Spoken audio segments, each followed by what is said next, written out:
বিসমিল্লাহির রহমানির রহিম।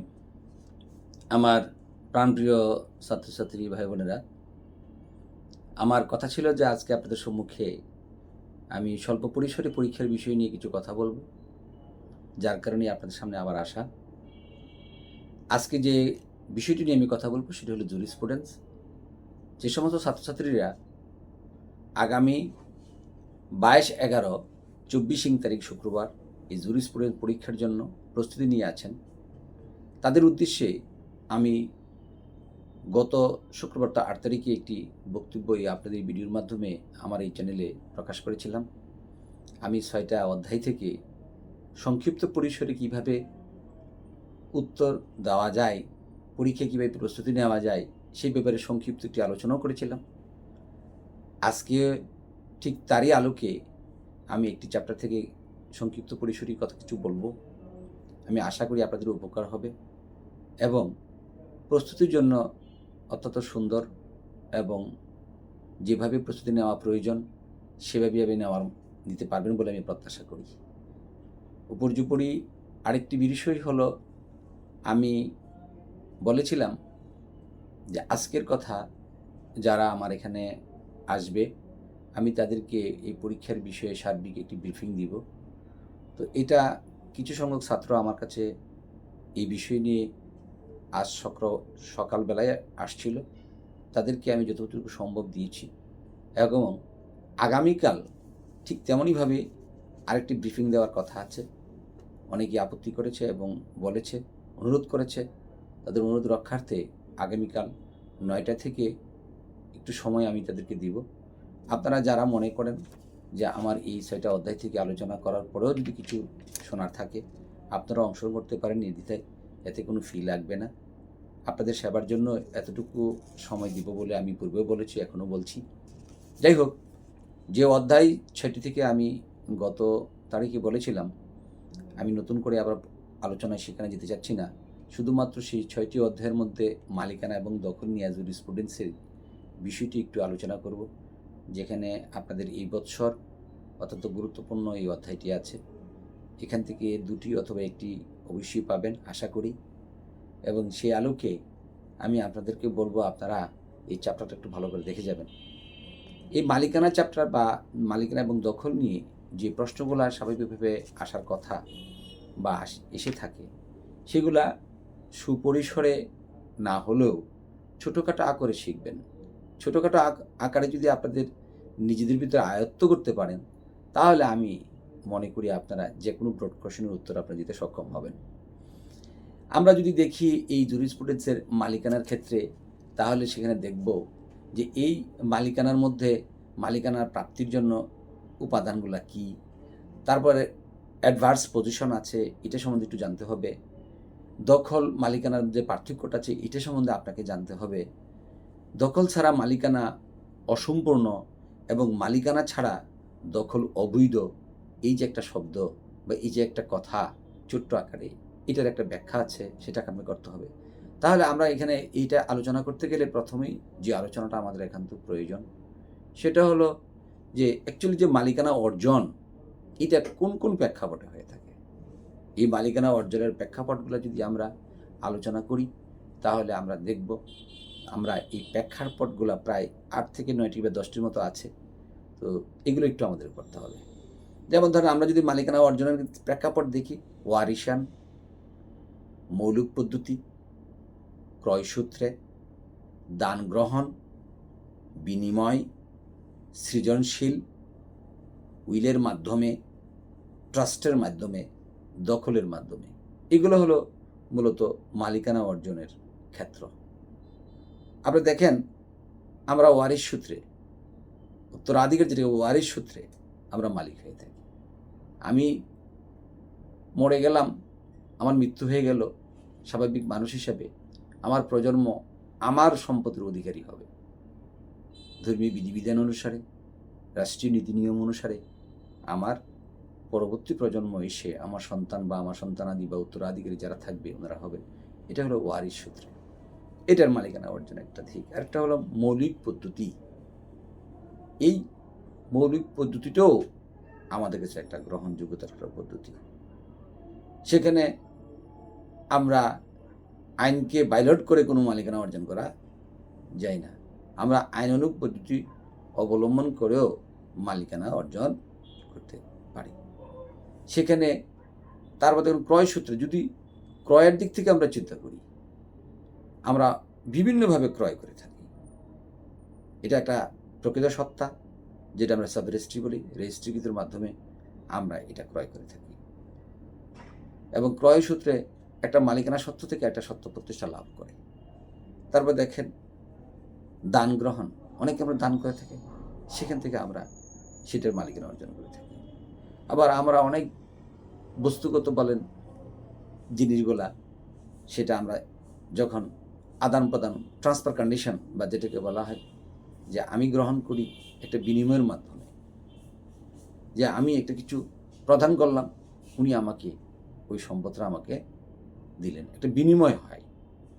তারপরে সৃজনশীলের মাধ্যমে হয়ে থাকে।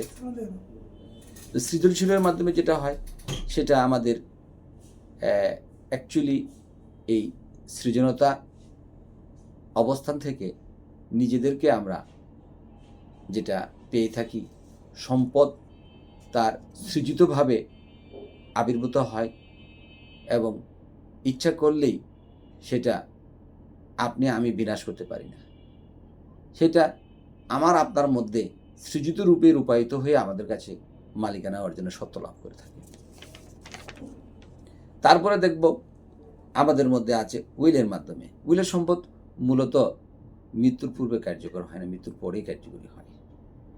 কোনো প্রতিষ্ঠানকে আমরা উইল করে গেলাম, কোনো ব্যক্তিকে আমরা উইল করে গেলাম, এই ক্ষেত্রগুলো আমরা যখনই মৃত্যুবরণ করে যিনি দাতা তার মৃত্যুর পরে এটা কার্যকরী হয়। তাহলে উইলের মাধ্যমে সম্পদ প্রাপ্তি হচ্ছে।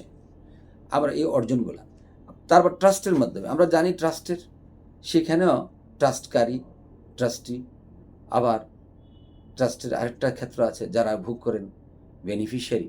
এই তিনটা স্তরে ট্রাস্টের একটা সৃষ্টি। যিনি সৃষ্টি করলেন তাকে আমরা ট্রাস্টকারী বলছি, যার দায়িত্ব পালন করছেন ট্রাস্টি বলছি, আর এটা যারা ভোগ করছেন তাকে বেনিফিশিয়ারি বা ট্রাস্ট ভোগী বলছি। তাহলে এটার মাধ্যমেও সম্পদ কি হচ্ছে আমাদের অর্জিত হচ্ছে। দখল অর্জন, দখলের মাধ্যমে অনেক সময় দীর্ঘদিন দখল থাকে। দীর্ঘদিনে দখল, যেটাকে আমরা দীর্ঘদিন দখল থাকার কারণে 12 বছর অতিবাহিত হয়ে যাওয়ার কারণে একটা মালিকানা সত্ত্ব সৃষ্টি হয়। সেই সত্ত্বের মাধ্যমে আমাদের মালিকানা সৃষ্টি হয়। এগুলো তো আমার অর্জনের প্রেক্ষাপট, এগুলো আপনাদেরকে একটু শর্ট আকারে আলোচনা করে দিতে হবে, তাহলে অর্জনের দিকটা আমরা ক্লিয়ার। আবার দেখেন যে যদি এই দিক থেকে আবার আমরা একটু আলোচনা করি যে খোয়া যাওয়া, এটা অর্জন করলাম, এখন খোয়া বলতে কি, মানে আমার হাত থেকে চলে যাওয়া।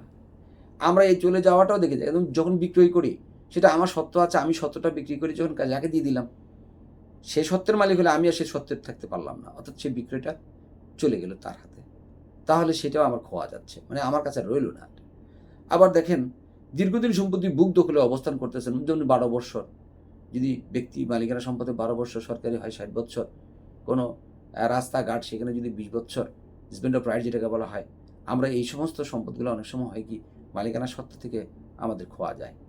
এগুলো একটা সময় এই সত্যের দাবি নিয়ে উত্থাপন করে যারা দখলকারী আছে তারা নিজের সত্য প্রতিষ্ঠা করতে পারে, এইভাবেই খোয়া যায়।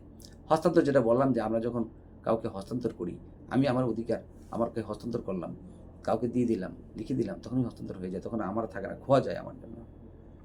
তারপরে দেখেন আমি যখন মৃত্যু হয় স্বাভাবিকভাবে, তখন সেটা আমার থাকে না, আমার মৃত্যুর পর আমরা পরবর্তী প্রজন্ম বা উত্তরাধিকারের মধ্যে সেটা করতে হবে। এই ক্ষেত্রে সেটাও আমার কি, যে আমার খোয়া যায় আইনি প্রক্রিয়ার মাধ্যমে। আইন প্রক্রিয়ার মাধ্যমেও খোয়া যায়। সেটা মনে করেন সরকার কর্তৃক কোনো ঘোষিত কোনো ব্যবস্থাপনা, বা সরকার যদি মনে করে যে না এই ব্যবস্থাপনাটাকে স্বাগত জানাতে হবে, আমাদের উন্নয়নের জন্য, ডেভেলপের জন্য, রাস্তাঘাট, বড় মাদ্রাসা, মসজিদ বা কোনো প্রতিষ্ঠানের জন্য যদি সরকার মনে করে এই জায়গাটুকু দরকার, সেখানে যদি প্রজ্ঞাপন দ্বারা জায়গাটুকু নিয়ে যায়, সেক্ষেত্রে আমাকে কি দিল বা না দিল সেটা প্রজ্ঞাপনে উল্লিখিত হয়ে একটা সময় আমার হাত থেকে চলে গেল সেটা, অর্থাৎ আমার কাছ থেকে এটা খোয়া গেল। তাহলে দেখা গেল যে মালিকানা অর্জনের যেমন একটা পন্থা আছে, খোয়ারও কিছু বিষয় রয়ে গেছে। খোয়ার সেক্টরগুলো আমার কাছ থেকে চলে যাওয়ার বিষয়গুলো আমি উল্লেখ করলাম, আমি যখন অর্জন করি কীভাবে সেগুলো আমি উল্লেখ করলাম। যদি প্রশ্ন আসে এদিক থেকে আপনি এই দুটা জিনিসই আলোচনা করতে পারেন। অর্জনের দিক থেকে 7 থেকে 8টা পয়েন্ট আছে বললাম, এগুলো একটু ছোটো ছোটো আলোচনা করবেন। খোয়া যায়, এগুলোও বললাম। এগুলো ছোটো আকারে আলোচনা করবেন, 4-5টা মতো আছে। আরেকটা কথা বলে নেই ফাঁকে, এই শ্রেণীবিন্যাস যদি করতে যান, এখানে কিছু মালিকানার শ্রেণীবিন্যাস আছে। এই শ্রেণীবিন্যাসটা হলো যেমন অর্পিত বা সম্ভাব্য, যেটাকে মালিকানা বলা হয়, সম্ভাব্য মালিকানা। আমার উপর অর্পিত হয়, আমি আমার উত্তরাধিকার সূত্রে পেয়েছি। সম্ভাব্য মালিকানা মানে আমি এখন নাবালক বা আমি মাতৃগর্ভে আছি বা ভূমিষ্ঠ হলাম, সাথে সাথে সম্পদের মালিক হয়নি। সেটা আমি জানি, যেখানে আমি এসেছি বা যেখানে আমার এই প্রকৃতির রূপ দেখেছি, পরবর্তী সময় দেখা যাবে যে হ্যাঁ, আমি একটা মালিকানার অংশীদারিত্ব লাভ করেছি, সেটা আমার উত্তরাধিকার সূত্রে আমি পেয়েছি। এই যে সম্ভাব্য মালিকানা থাকে। একক এবং সহকারী মালিকানা, মালিকানার ভিতরে একক মালিকানা আছে, সহ মালিকানা আছে। একক বলতে গেলে আমি আমার একত্বছত্র মালিকানা নিয়ে যেটা বসবাস করি, আমার এই মালিকানার মধ্যে অন্য কোনো দ্বিমত থাকে না, সেটা হলো একক মালিকানা। আর সহ মালিকানা বলতে বোঝায় যে আমার ভাই, ব্রাদার, আত্মীয় স্বজন কি যেটা যৌথ মালিকানা, এটাকে বলা হয় সহ মালিকানা, যদি কেউ থাকে। বা অথবা আমরা ক্রয়সূত্রে মালিক হলাম 6 জন, 7 জন, 8 জন বা 10 জন, যে কয়জন আমরা ছিলাম, এই কয়জনের ভিতরে এই মালিকানা অর্জন করাটাকে আমরা সহ মালিকানা বলতে পারি। আইনসম্মত ন্যায়পর মালিকানা, আইনের দ্বারাও অনেক সময় আমরা ন্যায়পর মালিকানা হয়ে থাকি। আইন দ্বারা বিধিত কোনো প্রতিষ্ঠান সৃষ্টির ক্ষেত্রে সেখানে মালিকানা সৃষ্টি হয়। আমি আমার চাওয়া বা আমাকে দেওয়া বা রাষ্ট্রের প্রয়োজনে কোনো মালিকানা সত্ত্ব অর্জিত হয়, এটা আইন দ্বারা মালিকানা। তাহলে এই শ্রেণীর এই 3 বা 4টে শ্রেণী আছে, এই শ্রেণীগুলো আমাদেরকে, এই মালিকানার শ্রেণীগুলো আমাদের উল্লেখ করতে হবে। আমি সর্বোপরি আপনাদেরকে বলে রাখি যে ওই যে একটা কথা বললাম, দখল ছাড়া মালিকানা অসম্পূর্ণ। অ্যাকচুয়ালি দখল ছাড়া মালিকানা অসম্পূর্ণ। আপনি একটা সম্পদ আপনি নিজের দখলে রাখলেন, সেটা হয়তো জোর করে হতে পারে, নিজের যাই কিছু হোক, কিন্তু যদি মালিকানা সত্ত্ব প্রতিষ্ঠিত না হয়, নিজের না থাকার কথা, সেখানে অসম্পূর্ণ। আবার মালিকানার কথা যে বলা হইতেছে, যে মালিকানা দখল ছাড়া, যে মালিকানা দখল ছাড়া আপনি যখন মালিকানা ছাড়া থাকলেন দখলে, তখন সেটাও ক্ষেত্রে কি আপনি কি হতেন? অবৈধ। আপনার মালিকানা সত্ত্ব নেই, আপনার মালিকানা সত্ত্ব নেই, তাহলে অবৈধ হবে আছে। আর একটা ক্ষেত্রে হলো কি আপনি দখল করছেন, কিন্তু সেখানে মালিকানা নেই, সেই নীতিটাকে আমরা বলবো যে আপনি দখল ছাড়া মালিকানা হচ্ছে অসম্পূর্ণ। আর যদি আপনি দখলেই থেকে দেখেন জোর করে, সেখানে মালিকানা প্রতিষ্ঠিত হয় না, সেটা অবৈধ। এই কথাটাকেই আপনি শাব্দিকভাবে বিশ্লেষণ করতে পারেন। অ্যাকচুয়ালি আমরা অনেক সময় দেখি যে সম্মত দখলও হয়ে থাকে, যে আপনি সম্মতি প্রকাশ করেছেন, এই সম্মতির প্রেক্ষাপটে যে ঠিক আছে, দীর্ঘদিন ধরে সে উনি রয়ে গেলেন, সেটা ভিন্ন জিনিস। কিন্তু কোনো সম্মতি নেই, কিছু নেই, জোর করে মালিকানা, যেটা আমরা আবার দেখেন জোর করে মালিকানার সাথে আরেকটা মালিকানা যেটা আছে, সেটা আমাদের একটু পার্থক্য আমার নির্ণয় করতে হবে। সেটাকে আমরা বলি অ্যাডভার্স পজিশন, যেটাকে বলি বিরুদ্ধ দখল। একটা হলো যে আপনি আপনার মালিকানাটা প্রতিষ্ঠা করেছেন বৈধ পদ্ধতিতে, আরেকটা হলো আপনার মালিকানা দাবি করতেছেন, সেটা বৈধ পদ্ধতির বলতে গেলে যেটা নিয়মতান্ত্রিক আইনে সাপোর্ট করার কথা সেভাবে করছে না। যেমন ধরেন আপনি দীর্ঘদিন ধরে আপনি মালিকানা অর্জন করে মানে ভোগ দখলে আছেন, কিন্তু সেটা মালিকানা সত্ত্ব নেই, সত্ত্ব প্রতিষ্ঠার জন্য আপনি মামলা করে আপনি করতে পারেন। এটাকে আমরা বলতে পারি অ্যাডভার্স পজিশন, বা এটাকে আমরা ধরে নিতে পারি যে আমাদের এই যে অ্যাডভার্স পজিশন বা মালিকানা বিরুদ্ধ দখল। আর যেটা জোর জবরদস্তি দখল, যেটাকে বলা হয় ফোর্সেস, আমরা ওই জোর দখল যেটা, সেটা দেখা যায় মালিকানা প্রতিষ্ঠার জন্য একজন হয়তো আছে, কিন্তু তাকে আমি সেখানে এই মালিকানা অংশীদারিত্বে আসার সুযোগ দিচ্ছি না, এটাকে বলতে পারি আমরা জোর জবরদখল। আর যেটা প্রকৃত মালিকের কোনো সন্ধান নেই, 12 বছর কাল অবধি আমি খেয়ে আসছি এবং চলেও আসছি, আমি এইভাবে ভোগ করে আসছি, এবং একটা সময় কেউ আর দাবিও করছে না। একমাত্র যিনি সত্যের মালিক, প্রতিষ্ঠার মালিক, উনি দাবি করতে পারতেন, কিন্তু উনিও করছেন না। কিন্তু আমি 12 বছর পর আমার সত্যের মালিকানা অর্জন করে সেটা আমি সেখানে প্রতিষ্ঠা লাভ করছি। এইটাকে বলা হয় অ্যাডভার্স পজিশন বা বিরূপ। যে কথাটা আপনাদেরকে আমি আরেকটা কথা বলতে চাচ্ছিলাম, যে দখল এবং মালিকানার মধ্যে যে পার্থক্যটা আমরা দেখি প্রায় সময়, যে সত্যের যে প্রতিষ্ঠার মালিকানা, এটা অনেক সময় দখল না থাকার কারণে সেখানে হয়তো আইনের আশ্রয় নিয়ে, আইনকে সামনে মোক্ষম বিষয় নিয়ে অগ্রসর হয়। এই যে মামলা মোকদ্দমাগুলো দেখেন, প্রকৃতির বেশিরভাগই দেখা যায় যে কারো দখলে নেই, মালিকানা আছে, আর কারো মালিকানা আছে, দখলে নেই। অর্থাৎ দখল এবং যে মালিকানা, এই দুটো ভিন্ন জিনিস, এই দুটার মধ্যে একটা পার্থক্য। এই বিষয়টিও আপনার যথেষ্ট গুরুত্বপূর্ণ। যখন দখলটাকে আপনি ভালো করে পড়বেন, মালিকানাকে আপনি ভালো করে পড়বেন, তখন দেখবেন যে এই দুটোর মধ্যে একটা নির্দিষ্ট মালিকানা প্রতিষ্ঠা লাভ করছে, এবং সেখানে এই মালিকানাটা কীভাবে হলো, আর দখলটা মালিকানা কীভাবে নেওয়া যায় না, এই বিষয়টা যখন আপনি ভালো করে দেখবেন যে আপনি দুটার পার্থক্য নির্গত। সংজ্ঞাগত পার্থক্য আছে, পরিধিগত পার্থক্য আছে, দ্বন্দ্বগত পার্থক্য আছে, সময়গত পার্থক্য আছে, আইনগত পার্থক্য আছে এবং তারপরে বিবরণগত পার্থক্য আছে এবং সত্য প্রতিষ্ঠাগত পার্থক্য আছে। এই পার্থক্যগুলো দিয়ে আপনার 4 থেকে 5টা পার্থক্য দিয়ে দখল এবং মালিকানার মধ্যে পার্থক্যগুলা আপনারা কমপ্লিট করবেন। আরেকটি কথা বলে রাখি, যেহেতু আপনাদের পরীক্ষাটা আগামী 22 তারিখে অর্থাৎ শুক্রবার অনুষ্ঠিত হতে যাচ্ছে, আমি আগেই বলে নিচ্ছি যে সংজ্ঞামূলক যে বিবরণটা আছে, যেটা জুরিসপ্রুডেন্স কাকে বলে, জুরিসপ্রুডেন্স কি, আইন বিজ্ঞানের সাথে অন্যান্য বিজ্ঞানের পরিধি পরিচিতি, তার পরিধি কী, সংজ্ঞা বা এই সমস্ত ব্যাপার নিয়ে আমি আগেও আলোচনা করেছি। তারপরে আপনাদেরকে ভাড়ারোপিত আইন সম্বন্ধে বলেছি। তারপর আপনাদেরকে বলেছি আজকে মালিকানা দখল নিয়ে কথা বললাম, একটু চেষ্টা করলাম আলোচনা করার জন্য। পাশাপাশি আপনাদের যেটাকে আমি বলছি ব্যক্তির সংজ্ঞাগুলো বলেছি, ব্যক্তির বিষয়টির বলেছি, কথা বলেছি, নজির নিয়ে কথা বলেছি। এই বিষয়গুলো একটু ভালো করে দেখবেন। যদি এর ফাঁকে আমি সুযোগ পাই নজির নিয়ে আপনাদেরকে, এই নজির থেকে আবার ইম্পর্টেন্ট আছে, এখান থেকে আমি আলোচনা করব। আমি চেষ্টা করব এর মাঝখানে নজির থেকে আপনাদের কোন বিষয়টা বেশি ইম্পর্টেন্সি সেটা একটু আলোকপাত করার জন্য। আপনারা সকলেই চেষ্টা করবেন আগামী ক্লাস, বিশেষ করে শনিবার দিন আপনাদের এই টোটালটার উপর একটু আলোচনা করব সর্বোপরি দীর্ঘ সময় নিয়ে। যদি কেউ পারেন আমার চেম্বারে আসতে পারেন। সকলকে স্বাগত এবং শুভেচ্ছা জানিয়ে আজকের মতো আমি এখানে শেষ করলাম। সবাই ভালো থাকেন, সুস্থ থাকেন এবং যে চ্যাপ্টার 6টির কথা বলেছি একটু বিস্তৃত আকারে পড়বেন। আশা করি ভালো নাম্বার পাবেন এবং ভালো পরীক্ষা দেবেন। সকলের জন্য শুভকামনা রেখে সবাই ভালো থাকেন এবং আগামীতে আবারও দেখা হবে নতুন সাবজেক্ট নিয়ে, নতুন বিষয় নিয়ে। এই কামনা, এই প্রত্যাশা রেখে আগামী দিনের সকল সাক্ষাতের জন্য অপেক্ষায় রইলাম। সকলকে ধন্যবাদ। আসসালামু আলাইকুম।